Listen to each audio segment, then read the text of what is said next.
Hey, everybody. Well, thanks for joining us, and welcome to our second webinar in our 2016 series. And today we're going to be covering social media in higher ed, how to get results for your institution. So we got plenty to go over today, but first we wanted to introduce ourselves. First, I'm going to throw it over to my esteemed colleague, Taylor Florio. Hey everyone, my name is Taylor Florio. I'm a client services coordinator here at TWG Plus. Just to give you a little background of who I am, I majored in communications and PR down in Florida at Florida Gulf Coast, and my most recent experience in enrollment management was serving as an assistant director in the admissions office at Queen's University of Charlotte, and I also served as their social media manager as well. And I'm really, really excited to be talking about this topic. Hopefully you guys can take away a lot of social nuggets from us today. Cool. So I'm Chandler Diggs, and I'm a digital strategist here at TWG Plus. I earned my marketing degree from Georgetown University, and since then, I've been in a number of social roles as a lead for Gatorade, SportsBlog.com, and Google. I also am excited to be talking to you today, and let's move on to the agenda. All right, so just for today, this will kind of lay out a little bit of what we're going to be going over. And really the purpose is to provide insight and tools to best implement and maintain, social media practices within an enrollment perspective. So we'll go over why social is relevant, implementation tips and guidelines. We'll kind of breeze through a bunch of social platforms before digging into Snapchat specifically, and really what that looks like in applying it to enrollment management and making it work for your office. And lastly, we'll go over some questions and answers, which brings me to the questions area. You can answer, or you can ask questions at any time throughout the broadcast, and then we'll be able to address those later on. So first we want to talk about why are we going to use social? Everyone's on it, but is it still worth it to use it? Well, the short answer is yes, but let's explain why. So let me paint a picture for you here about the current landscape of the higher education industry. So right now, about 91% of students want to receive communications from college admissions tailored specifically to them. That's an extremely high number and something that you shouldn't ignore. So also 62% of high school students expect a response from a college rep in less than 24 hours. So everyone wants things right now. If you've been across social media, you've probably seen the hashtag for college mail. As beautiful as your mailer is, it is just one of many that students are receiving in the mail. So that's something to keep in mind as well.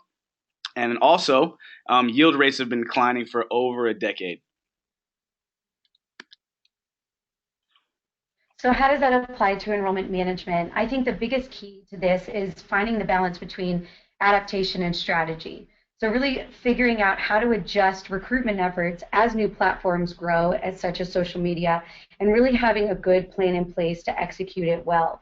Keeping up with students is really hard for admissions offices these days. We know that it seems like every year that number of applications to where they're applying continues to grow more and more. And so making sure that you're staying on top of all the different ways to reach out to students outside of just search and recruitment with emails, mailers. Social media is definitely becoming more and more of a platform used in the recruitment process. Knowing your generation is key. I think we've all, kind of understood that we're shifting out of the millennial age, and now we're working with the Generation Z or iGen.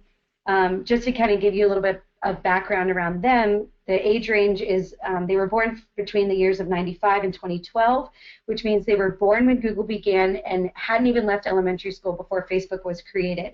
So the Generation Z doesn't really know a life without mobile devices, and they don't know what it's like to not have information instantly. So what does that mean for your enrollment office? Really, it's just bringing to light knowing the expectations of what your students are looking for. They want information yesterday, kind of like what Chandler mentioned a little bit earlier. And really dealing with the competition that we as enrollment managers see with different prospective students. I mean, you're crossing applications with competitor schools, you're competing with social presence, you're trying to get your emails and your mailers to look as pretty as possible and as sexy as possible to capture that audience. So really knowing how to capitalize on those different platforms is key. Competition is extremely high, like we said. A lot of students are applying to multiple schools, handfuls if that. And knowing the importance of a personal connection is important. And I really think and believe that social media can really create that craving that students have to have personal connection and attention. Social media is something that they can access at all times and that is very instant. And so it can add an element to their search process that is a little bit different than just receiving something, tangibly in the mail or in their inbox. These stats that we're going to show you are pretty cool, and they weigh heavily with what we're talking about today. 84% of high school student prospects are on social media. That is definitely the majority for sure. And 71% of those prospects are active on multiple platforms. So, you might be thinking to yourself, well, my institution does Facebook really well, or we've got Facebook and Instagram. But know that these prospective students are using more than one platform on a daily basis. It brings me back to that point of really knowing the importance of adaptation and strategy. I like to, keep in mind when I'm trying to implement things like this is to start slow and do it well, knowing that you don't necessarily need to sign up for every single social platform immediately. It can be good to start slow and do things well.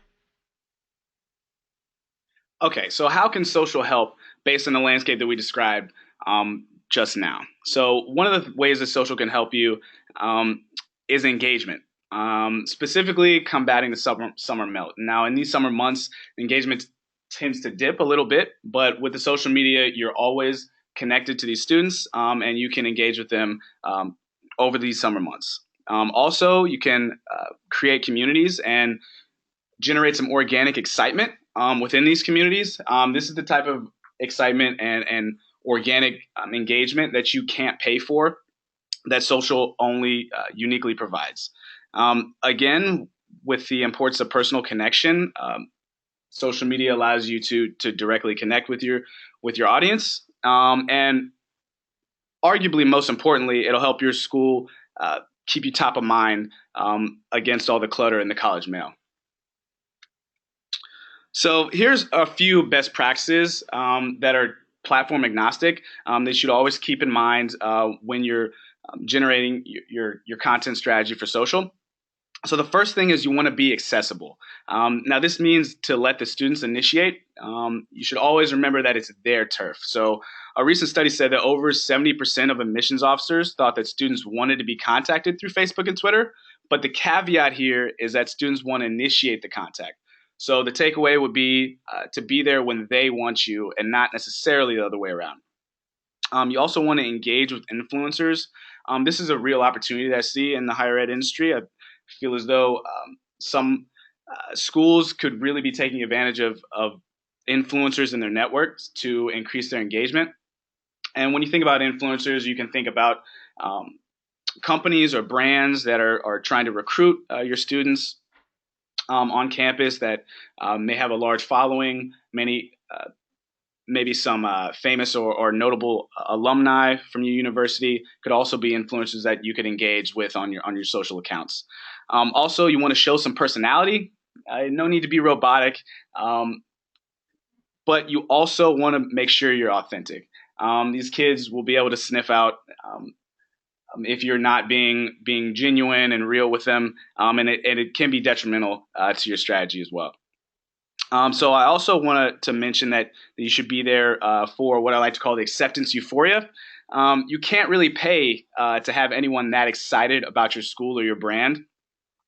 So the least you can do is tell them congratulations. In a lot of cases, it's really literally the culmination and the validation of a lifetime of hard work. So be there for them on social media and just give them a congratulations after they get accepted.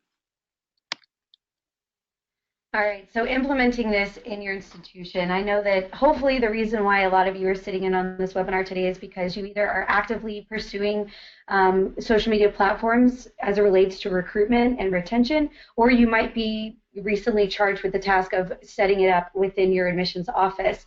And I know, in my experience in the admissions office, the idea of bringing on a new project or adding something else to the plate on top of travel, territory management, admissions events, visits, etc., that can be very overwhelming. And I remember my first response when it was, all right, we're going to bring Snapchat to campus, I said, that sounds great. Who's going to be in charge? And so hopefully this will allow you guys to see that implementation is tangible. And again, starting small, starting slow, doing it well is the key. So, with that being said, we'll go through a couple points. Chandler and I are going to kind of tag team with this, but first and foremost, knowing and identifying your audience. Generation Z, 100%, is going to be who you're looking out for. There will definitely be opportunities to reach out to transfer students as well as internationals, but you're going to want to know who your prospects are. If you want to be specific to just inquiries or applicants, deposits, whatever it is your institution needs at the time, knowing and identifying that audience is key. Choosing key contributors, I think, is probably one of the more important features, only because those are going to be the voice of your social platform. So if it's Snapchat, you want to make sure that the contributors you've chosen, whether it be staff on campus, in different departments such as student life, athletics, study abroad offices, you want to make sure that they've got a story to tell and that their story is relevant to your audience. Another contributor to think about are students. Who will you choose to be the takeover students or have the voice? Will it be your ambassadors, your tour guides, your resident advisors, folks on SGA? You know that your campus better than anyone, and so making sure that you find those key contributors are going to be key. I would say don't limit yourself, be exploratory, think outside the box. William Peace does a really good job about exposing their president a lot and letting him do some things, which I think not a lot of students get a view into that, and so it can really give that raw, organic feel. Planning on how to execute is also very important. If you are working with college students, you're going to need a plan in place. They need instructions to follow so that this, can be implemented well. Plan, a plan out for takeovers. Know what it looks like to set up temporary passwords for the users. Make sure you know who's monitoring the feeds, as well as scheduling and communication. That is going to be very crucial for executing this in a positive and efficient way. And the last thing I'll touch on is archiving and sharing. We'll group back about this towards the end, but making sure that you're capturing all the content that you're putting out there, because you can definitely use those in future reference. You can upload them to YouTube, you can share via social, they can even be videos or images that you include in your search emails or even show at admissions events while you're on campus. Cool. So as far as really understanding your standing in the social media sphere, we like to perform an audit of our current metrics and integration. This gives you an idea of where you are so you can understand where you're trying to go. Beyond that, we like to run a competitive analysis. This is important because it actually lets you understand the advantages and the opportunities that you may have over your competition, and it will be able to help you know again where you want to go. We also want to create goals. Oftentimes, a lot of schools are on social media just posting without any type of strategy or any end goal in mind. We want to make sure that we're always driving to increase enrollment here. And then we also want to make sure to develop a content strategy. Now, this is the way that we're going to achieve the goals, and we want to lay out some specific steps to do that. So first, like I said before, we perform a social audit. So first, we like to know what our metrics are. Now, this would be our demographics, how many posts we generally make in a day or a week, the type of engagement and interaction you get on these posts, and what kind of content you are generally posting as well. Now, as far as a competitive analysis, one of the things I would like to mention here is that you should have a really good understanding of who you are as an institution and who your actual competitors are. So if you're a school with 3,000 students, you're not going to be really competing on any type of realistic level with a large state school. These types of schools can get more mentions in one football game than you can in your whole semester. So be realistic about who you're competing with and know who you really are as a school and institution. Also, we like to do content analysis. So this is understanding, again, what type of posts you're creating, whether it's text or video or images, and how many of those you're posting per week and what kind of engagement you're getting on these posts. And then we like to know how much reach and spread we have. So reach will be how many followers and how big the audience is that you can reach yourself. And the spread is how many people you reach after likes, comments, shares, and retweets and things like that. Then also we want to look at the influencers in your social network. Again, like I alluded to before, these influencers could be, again, brands or companies that come to recruit your students on campus. They could be notable alums or celebrities. And then also we like to look at locations. Now, generally, the locations will be in the vicinity of your own location, but in some cases, you may notice that there are a notable amount of students posting across the country or even across the world. So that would be a real good insight to use, and that would help you pivot your strategy in terms of who you're focusing your content towards. Then also we want to look at organic conversations. I always like to say it's easier to ride the wave than to make one. So if you notice that your students or your audience is posting under a certain hashtag that you did not promote, if it's applicable, go ahead and use it. Try to ride that wave.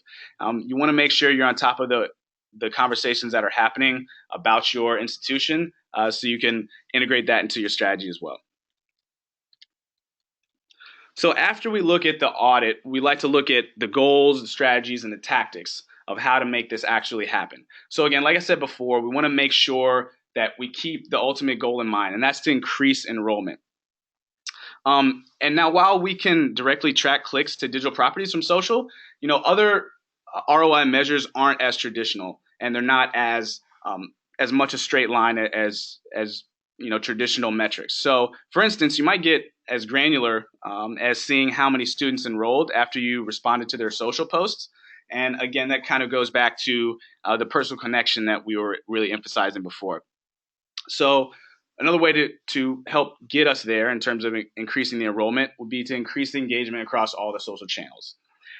So in order to do that, we like to be on the same page across your institution. So the less social accounts that you have, the better. It's easier for your students and your audience to understand the messages that you're trying to convey when there are less accounts. So I understand that it's great for every athletics team to have their own account, and every department and organization on campus to have their own account as well. Everyone has something to say, and it's great. But it can be confusing and a little bit daunting and overwhelming for prospective students and even your current students to get the right messages across. So we want to make sure that we're really streamlined and have a nice hub and spoke model for your institution. Then also, an example of a strategy that you might want to implement would be to use student influencers. And when we're talking about influencers, it could be students across campus who are in organizations. So you might want to think about Greek life. So presidents of fraternities and sororities, captains of the athletics teams, and people who are really the leaders of organizations across campus. And what we found in implementing this strategy is it works best when these students have an aligned interest with increasing the engagement. So again, for instance, with presidents and of fraternities and sororities, they're definitely going to want to use this time to recruit. So it's in their best interest to consistently post and be a part of your social strategy. One of the most important things is to be consistent, be consistent, be consistent. None of these tactics will work if you post maybe once a week or just a couple times a day. You need to make sure that you're very consistent and stick to the strategy and the content posting. Another thing to mention here is that you really want to focus on events. So these events tend to get the most mentions organically. So again, if you want to ride a little bit of a wave, you would focus on the events on campus and generate a content strategy around those.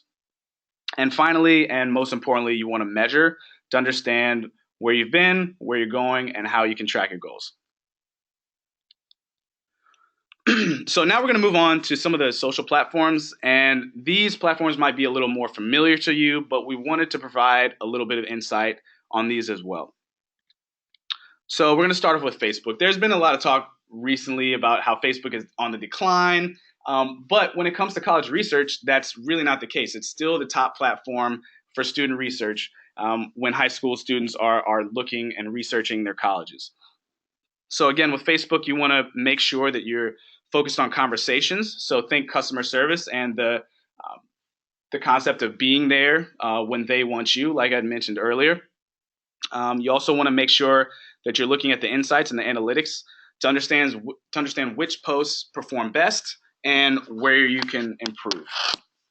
So a few strategies to use Facebook right now would be for new student groups and for transfer groups. Again, this generates organic excitement, and Taylor is going to show us some examples of those.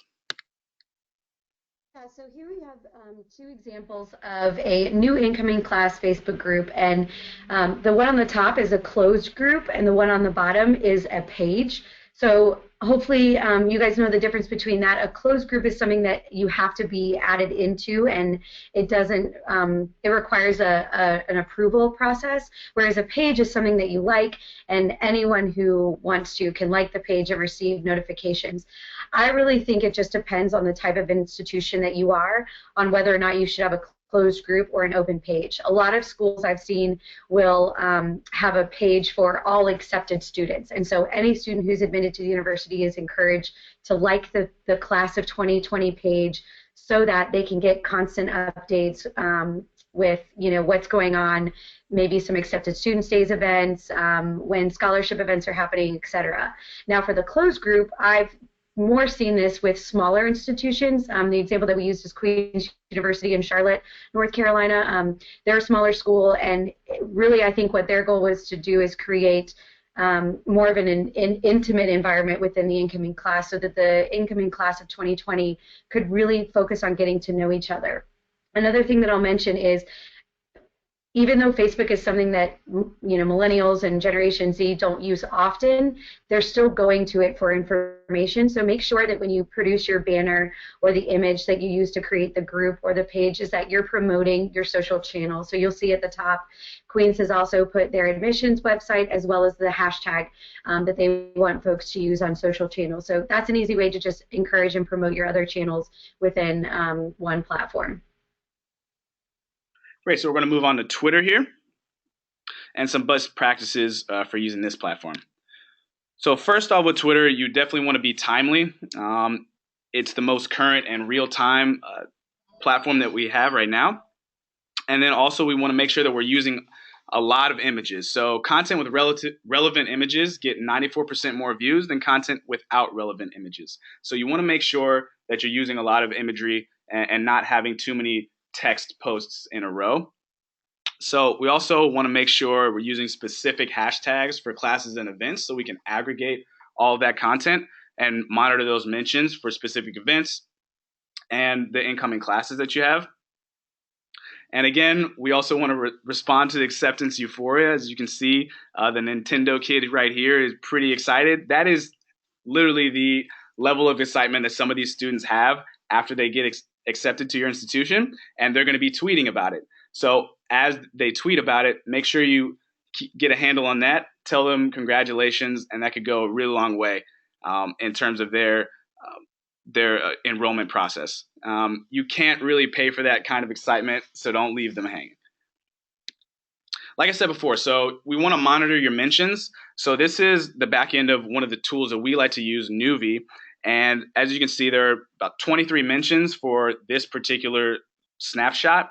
And of these 23 mentions, it gives you a breakdown of the percentage of the conversations and the trending keywords that are going on this account. So there are plenty of other tools that we can use to monitor mentions. I mean, you can use Hootsuite, there's Sprinkler, True Social Metrics, et cetera, et cetera, et cetera, et cetera. I mean, if you do a quick Google search, you can find any number of platforms or software to help you do this. But make sure that you're monitoring your mentions carefully so you can understand who is talking about your school and what they're talking about and how you can pivot and integrate that into your strategy. All right, so here we've posted a few Twitter examples. Hopefully you guys have the opportunity to get on Twitter and see what that looks like. But really the stress that I want to put out there is knowing the importance of quote tweeting, which means instead of retweeting, you actually quote the tweet, which makes it look like it's coming from you. You can see NKU up at the top left has done that. And I think that that just allows for more followers, gaining a bigger audience, and really putting your brand out there as much as possible. Another thing to remember is that students love being mentioned. It's almost as if they are, sizing each other up with how many times someone got mentioned or favorited or retweeted. So the more you mention, the more retweet or favorite, the more likely you are to be recognized from their account, and from that account they'll be able to see your brand. So just utilizing those opportunities is really crucial. So now we're going to moving on to Instagram. One of the first things that you should note with Instagram is you definitely want to make sure that you're being vibrant. Now, whether that's your personality, emotion, or landscape, you want to be vibrant on Instagram. You want to make sure that you're only posting a few times a day to prevent the fatigue. Overposting on Instagram will turn off your followers, and you can actually lose some from doing this as well. So make sure you're posting a few times a day and you're posting quality content. Hashtags, hashtags, hashtags. So that's the next point. Instagram is probably the best platform for discovering new content through hashtags. So you want to make sure you're hashtagging your posts with the applicable tags, so you can get found by prospective students trying to research your institution as well. So a few ways that you could use Instagram in your content strategy would be some photo contests, and even photo maps. Now with Instagram, you can tag your photos to a specific location, and that could often mean your actual campus, your institution, or even it could be as specific as an arena or the football stadium. So when you post to these photo maps, you can aggregate a lot of this content, accumulate it, and then drip it out later, and retweet and mention those students. So you also want to make sure that you're talking about admissions acceptances. So there are going to be a lot of, again, much like Twitter, a lot of students who are going to be extremely excited that they got admitted to your university, and they're going to be posting on Instagram. It would be a nice gesture, and you get some great engagement from reposting their Instagram posts to the main account. And these are just some examples of ways that admissions offices have used multiple options. You see a meme that's up in the upper left-hand corner. I believe that's our good old Leonardo DiCaprio relating to the college semester. To the right, you see an accepted student who received a postcard that said she was accepted to, her institution of choice, which is really exciting. So you just really want to create the excitement and offer some recognition. Students love to be recognized, and with their generation being nicknamed the I generation, it is very relevant that giving them shout outs and putting them on the face of your Instagram account is going to most likely retain them a lot better than if they were to go unnoticed.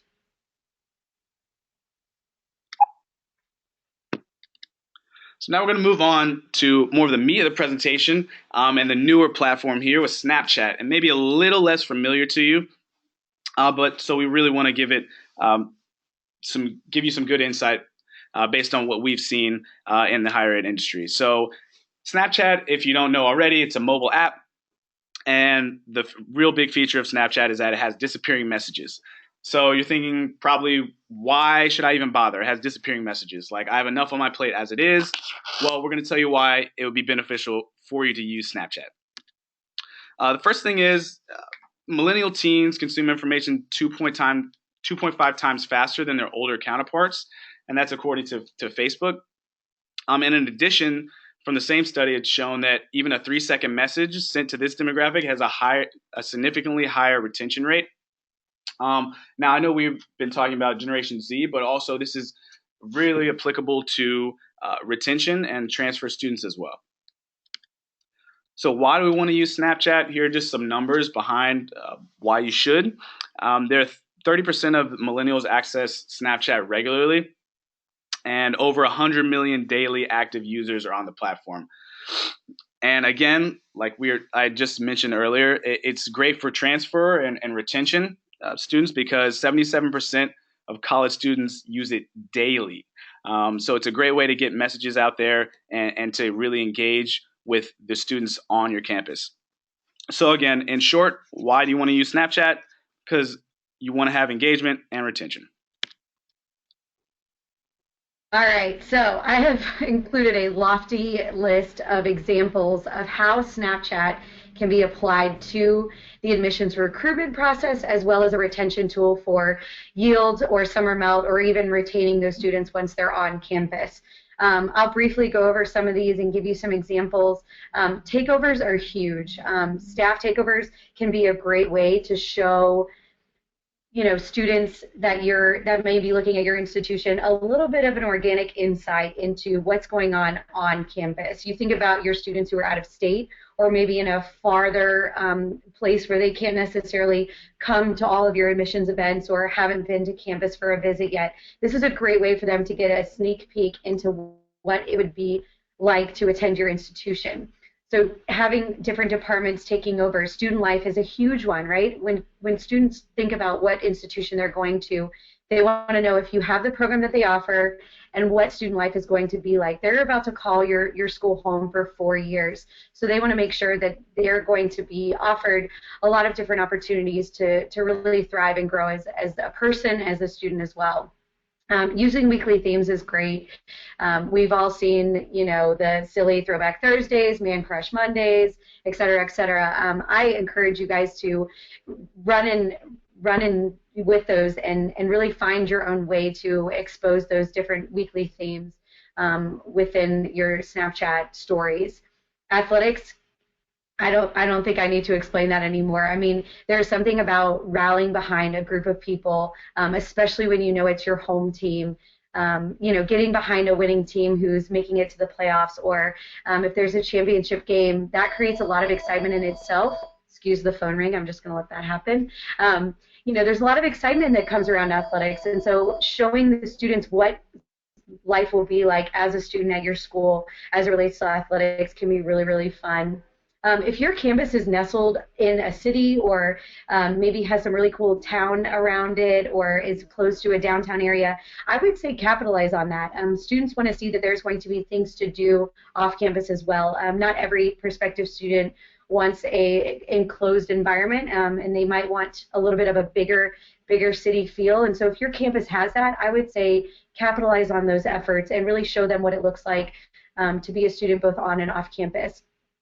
I'm going to skip down a little bit. Admissions recruiting, this is something that we tried at my old institution. I actually was able to take over the Snapchat account for a day when I was doing some recruiting in Florida, and it was really cool to just be able to show students what goes into recruiting them as high school students, and what does it really take to get us in front of them, and why do we show up at their high school, and what goes into planning a college fair. And I think that can be a really great organic way to expose them into the world that is the enrollment, college search process.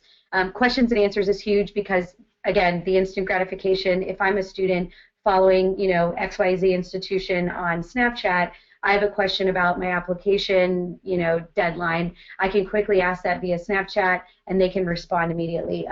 I know it's not ideal of a platform to be sharing that information, but the reality is this generation is using Snapchat more and more, and so we need to be available for them as well. Competitions are great. Snap us your favorite selfie on campus or during your visit or in your hometown with, your college swag, and you might get a prize. Campus tours are huge. I mean, you can take multiple videos via Snapchat, and that can be a great way to bring students along on your campus tours if they necessarily can't make it or, are too far away. Geofilters, I think, are the biggest way to capture brand and to really get your school out there. Anytime a student visits a campus, they have the opportunity to search for a geofilter on that campus. So if you'll see to the right, this is from Catawba College, one of our clients, and anytime you step on Catawba's campus, there are 2 different geofilters that you can choose from. And so when that student captures that image and swipes to find the geofilter, every single one of their followers is going to see that, Sally from Illinois is visiting Catawba in North Carolina. And that can be a really great effort as far as it recruiting future students or even capturing more applicants through that process. Admissions events, campus traditions, studying abroad, takeovers with students that are living in Italy or Spain or anywhere really across the globe is such a cool way for students to see really an idea of what it could look like for them to be in their shoes. Like if that's a passion that a student has, to travel the world and spend a semester abroad, being able to see a current student doing that and having the time of their life and learning so much and evolving is going to be a great way for them to put themselves in their shoes and want to even desire to be at your institution even more. Clubs and organizations, I know Chandler mentioned earlier, taking advantage of Greek life, SGA, different clubs and orgs on campus.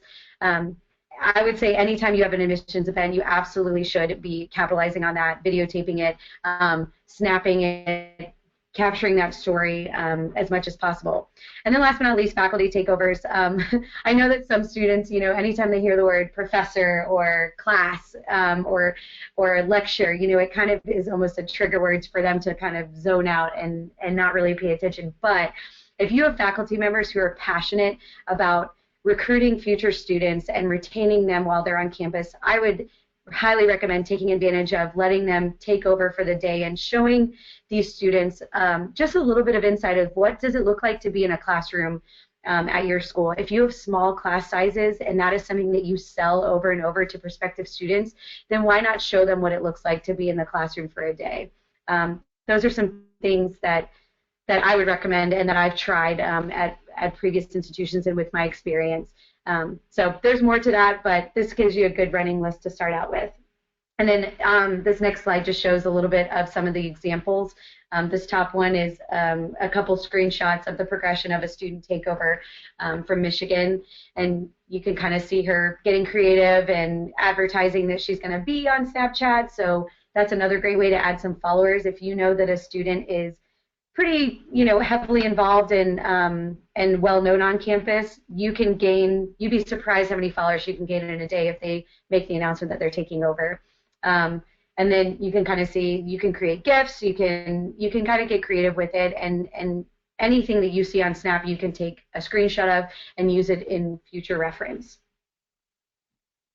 All right, so moving into really the application of how this relates to enrollment management. I know I talked earlier about how to implement this into your office, and now I want to, kind of give you guys the backbone to support the relevancy to enrollment management.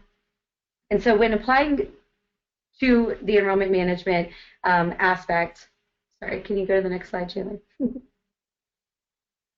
Thanks. There's a difference between digital and social. Digital platforms are more geared towards websites and Facebook. It's really the area where students go to read information and just kind of absorb answers to what really they're inquiring about. What are the fast facts about the school?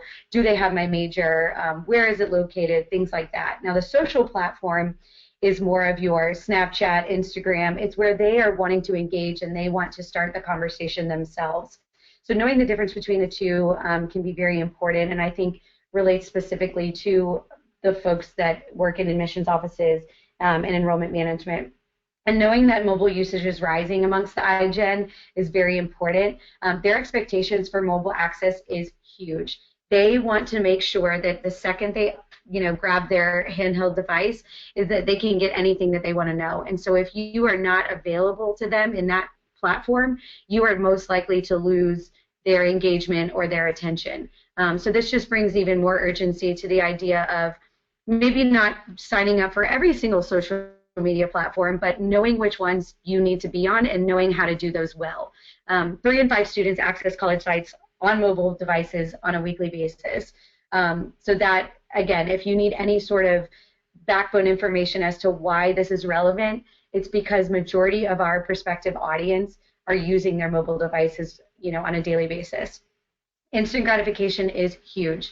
The great thing about Snapchat is that these stories only exist for 24 hours.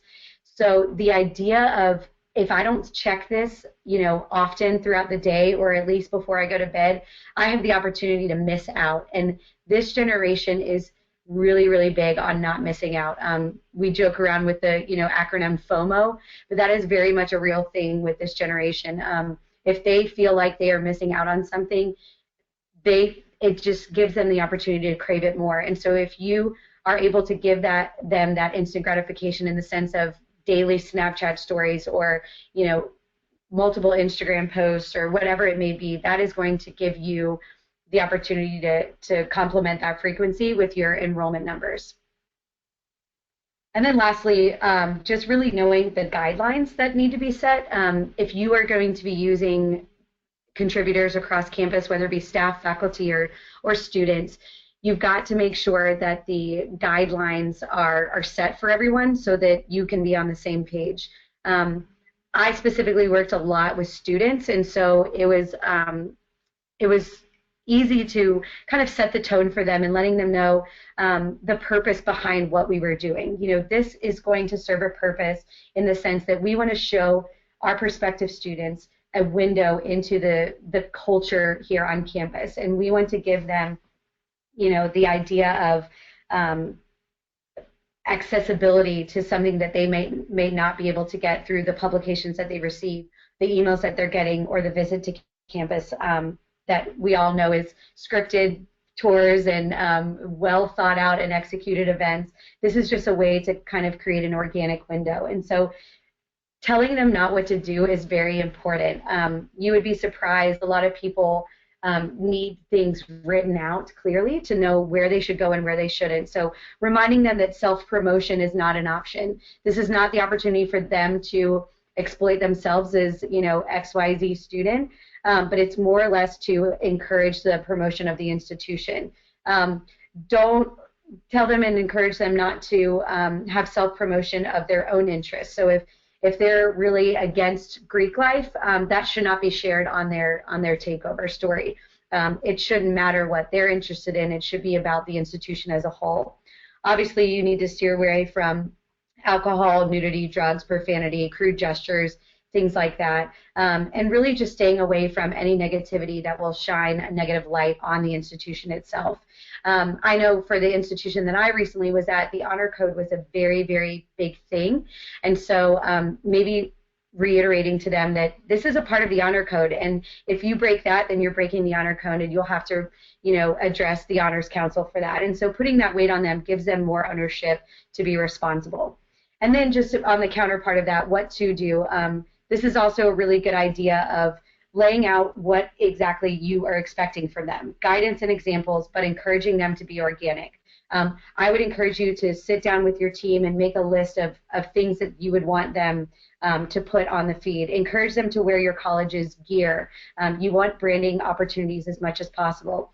Remind them that, as silly as it is, hold your phone upright vertically when taking a Snapchat. It's kind of annoying for a viewer to be switching modes from horizontal to vertical. So little things like that, maybe stuff that students wouldn't think about, but you want to make it clear, and just reminding them to be organic and candid is key. So I think we've moved into, that's a lot of nuggets, I know, and I see that we've had a lot of questions kind of coming through. So I'm going to pass the baton over to Chandler, and we're going to go over some of the questions that came up as we were talking.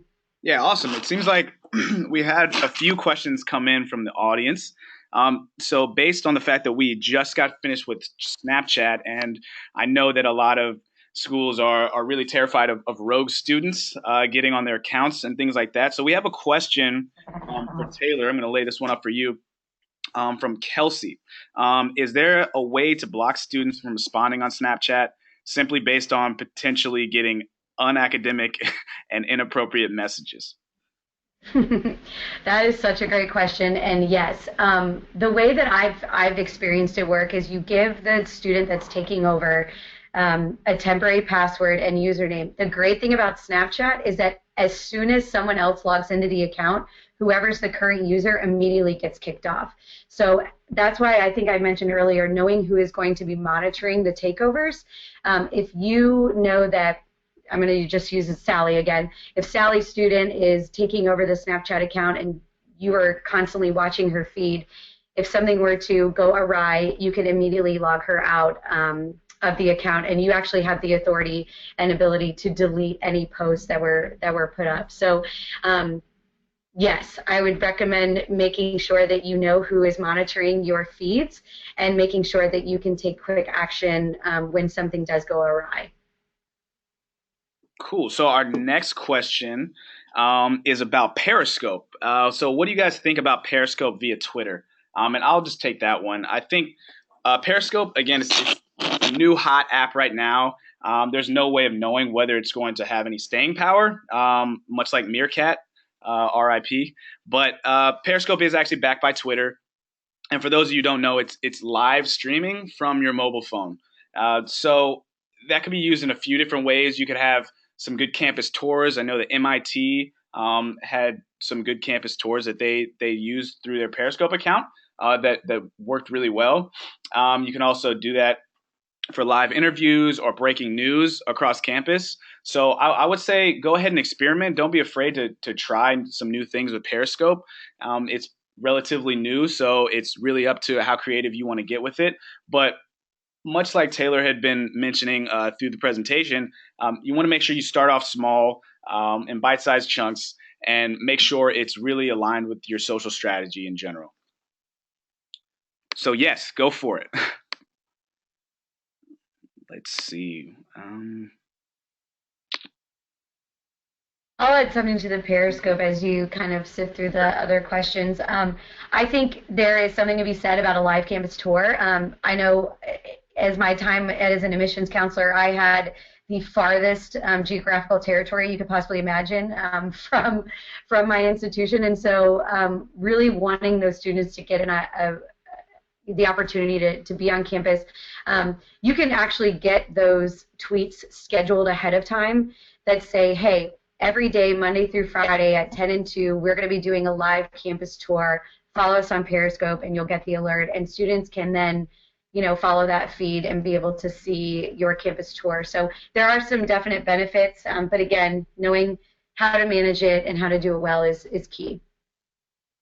Great. So there's another one that I typically get from clients. When is the best time to post? How many posts should I make in a day? And things of that nature. Well, to me, it's not really about the time. Focus on the content, and the students will find the right content. Like if it's tailored to them, if it's interesting enough, it will get shared, and the time of day doesn't necessarily mean as much as you might think. So just really, really focus on generating great content and aligning that with your strategy. So we also have another one. I think it pretty much lined up with what you were talking about before, Taylor. But this one could be for you. What if I don't have the resources to fully manage a social channel?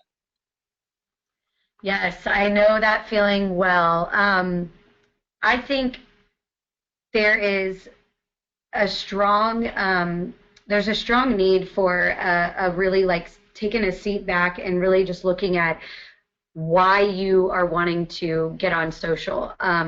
If if you really don't have the capacity to do it yourself, what would it look like to give that opportunity to an intern or a work study or someone that has a little bit more availability than necessarily an employee of the institution?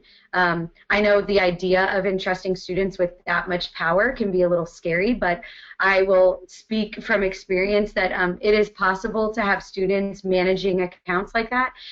You think about it, if your school has a marketing program or a digital media program, those students are wanting their jobs to be in the social realm, and so why not give them that exposure? So I think as long as you can enlist the right student to help you take over, it doesn't necessarily have to all be on your plate. Just make sure that you're setting the guidelines properly so that you know that that student is held accountable and has the right responsibilities behind that channel.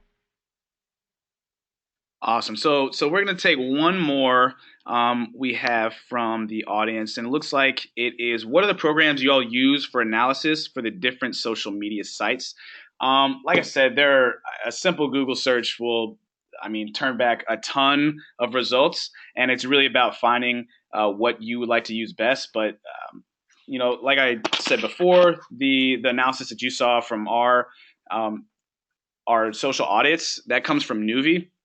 That's a pretty pretty robust tool, but there are plenty of other ones that you can use, like True Social Metrics, and you can even use Hootsuite for scheduling the posts and things of that nature. But again, it's really about what you're comfortable with and what you have the bandwidth to really dig deep into the analytics and apply that to the social strategy. So it's not just necessarily getting numbers; it's about manipulating them and understanding where that can take you in your social strategy.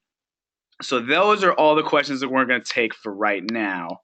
Um, but we'd like to say thank you for joining us. And as always, if you have any questions, comments, or you just want to drop us a line, feel free to email us. Our contact information is right below here.